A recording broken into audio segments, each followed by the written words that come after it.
Who thought this was a good idea?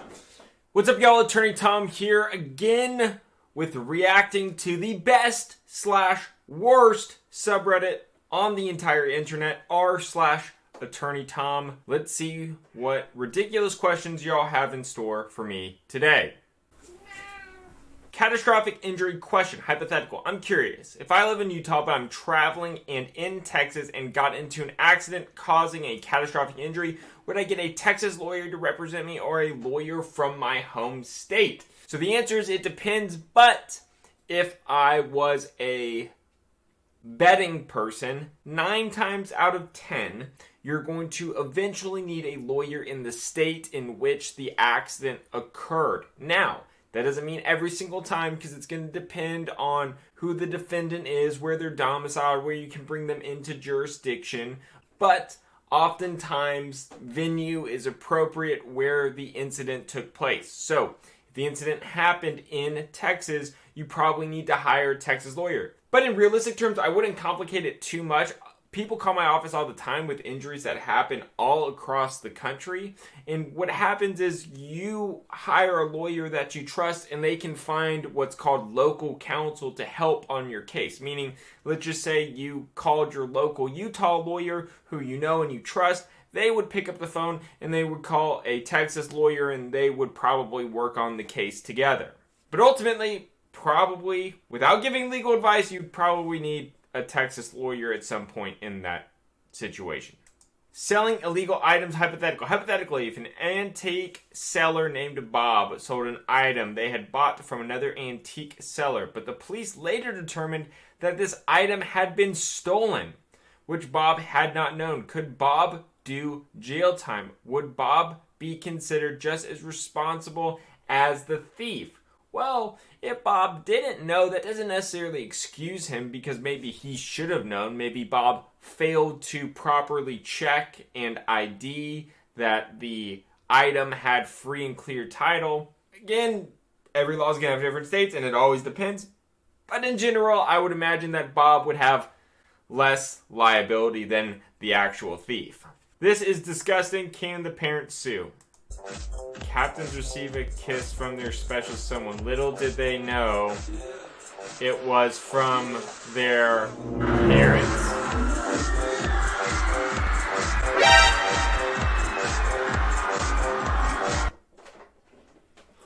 Who thought this was a good idea? We're suing. Everybody who watched this video, I'm sorry you had to go through that. That is gross. We're suing for emotional damage. Downvote. Self-defense, hypothetical. This is very hypothetical. Say someone breaks into your house and rather than you defend yourself, you go as far as torture them. At what point does it go from self-defense to assault? And what is likely to happen to both sides of punishment as a result? Okay, again, self-defense needs to be proportionate and reasonable. So the second it would go from self-defense to torture is when they no longer posed a threat to you. So let's just say that you had them chained down or handcuffed or immobilized. So at that point, they were no threat to you, okay? And then you start torturing them, that would be a crime, assault. As far as what is going to happen to you as a result, that's going to depend. Remember, it is the state's duty to charge people with crimes. So it's going to depend on your prosecutor. It's going to depend on how bad it was. It's going to depend on external factors. It could be as silly as whoever gets assigned the case in the DA's office, right? Public outcry, quite frankly. And that's an unfortunate thing to say, but it's true. And obviously, a home invader is not a sympathetic defendant or not a sympathetic victim, but the worse you do to them, the more likely it is that you're going to get charged. Hypothetically, let's say a person stole an extremely large amount of money from a certain corporation. Maybe $162,495,817 from Amazon. They donated this money to charity, and they were caught. Would the charity have to pay back the money if they already used it? That's tough. Potentially. Again, it's going to depend. Did the jury ask questions on why they received such a large amount of money? Where did this money come from? Should they have known this money was stolen? Even if they didn't know, it's tough. I mean, the real issue with this hypothetical is that they already spent it. Because what organization just has $162 million to throw around? And this is often a reality in the legal world, is just because you are technically correct or technically entitled to something doesn't mean that you can get it back. Like, somebody might owe me $1 million, but if they don't have $1 million, there's nothing for me to get from them because they don't have $1 million. If Frankenstein's monster were to commit a crime, who would be at fault? So assuming that we were talking about the book version of Frankenstein's monster, who, correct me if I'm wrong, is highly intelligent and could speak French, were to commit a crime as a homicide under Texas rules of evidence. Okay, I don't know why the rules of evidence over here. Would the monster be able to stand trial, or the artificial being, his creator, be on the hook for the monster's crimes? Would this be viewed as negligent act on the part of Frankenstein? So first of all, the rules of evidence wouldn't have anything to do with this. Frankenstein not being a human would probably mean he doesn't stand trial like a human. Again, apologize to our overlords, our ape overlords, and or alien overlords. Apologize if you're seeing this in the future. It's just how it is right now. I would think that Frankenstein the doctor, right? Because Frankenstein's monster is what people think is actually Frankenstein. Is not. That's Frankenstein's monster. Dr. Frankenstein would probably be the one who gets in trouble because he created a murderous thing that he released out into the public. Can a jury ignore laws they disagree with? I reacted to a video about jury nullification. That's what I think you should watch. Pursuant to non-humans with standing follow-up, there's a tree that owns itself somewhere in the U.S. Would it have standing in court, for instance? Could it sue AttorneyTom for devaluing the U.S. dollar by perpetuating national social media-fueled money laundering conspiracy? So even if the tree did have standing, which I've never heard of this, even if the tree did have standing to sue, like even if the tree was a human, it doesn't have standing to sue for that particular allegation. Question: let's say I ruled the world and I kept the laws from each country, and they decide to kill every world leader so they can't do anything against me. Would I go to prison for committing mass murder against them even though I'm the leader of the world? Well, you'd be a pretty bad leader of the world if you went to jail while leading the world. Because, I mean, if you're the leader of the world,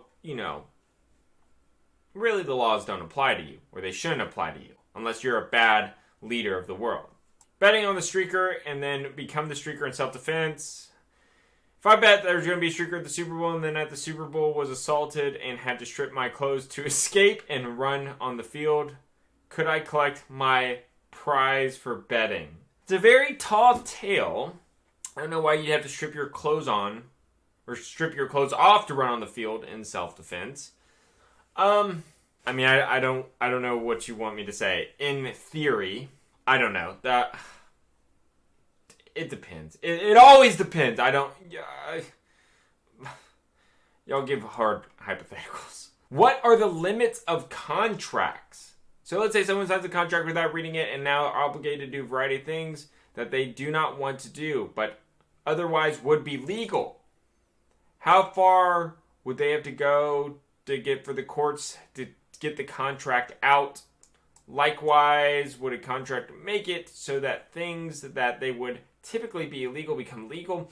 Like, say, unfortunately, someone gets into a contract in which they themselves are being harmed physically and or mentally, but no one else is. So, general rule, contracts can't make you do anything illegal, or contracts can't have illegal activities. If they do or say that, they are generally void, or at least that portion of the contract is void.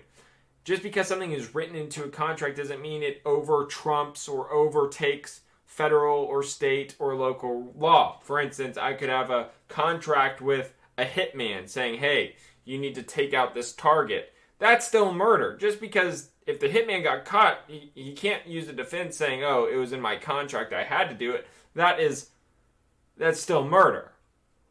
With respect to things that are technically legal, the court is going to look at a variety of factors they're going to try to see if the contract is unconscionable. And what that essentially means is that this contract is so unfair or so one-sided, it should not be enforced as a matter of public policy. Just because, as a society, we don't want to allow these kind of things to exist, because then people will get exploited. Unconscionability. Not monkeys, aliens, or bees, but robots. In the case of Will Smith's movie, I, Robot, would robots be held accountable for crimes they commit, or would it be the company? Unlike monkeys, aliens, or bees, which are natural, robots are man-made, so if they became sentient, would the robot be punished, or would it fall under protected product defect since it wasn't designed to commit crimes, but experience made its choice? Okay. It's a good question. As of right now, robots don't have rights, so if it's sentient, I would assume that the creator of the robot could be held liable. And I'm going to add robots to the list of overlords because artificial intelligence and robot overlords are probably more realistic than if apes or aliens. So I apologize if our artificial intelligent overlords are watching this 10 years from now. This is just how it is right now. Forgive me. And I'm blaming the humans. You know, we're cool. We're cool.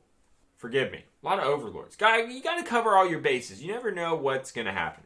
As always, consider subscribing to this channel. We're having a lot of fun. We're growing like crazy. I think we just passed 310,000 subscribers. Please hit that like button. It does me a huge favor. It helps push out the video to more people on YouTube. And consider subscribing. Talk to you later. Thanks for watching. Bye.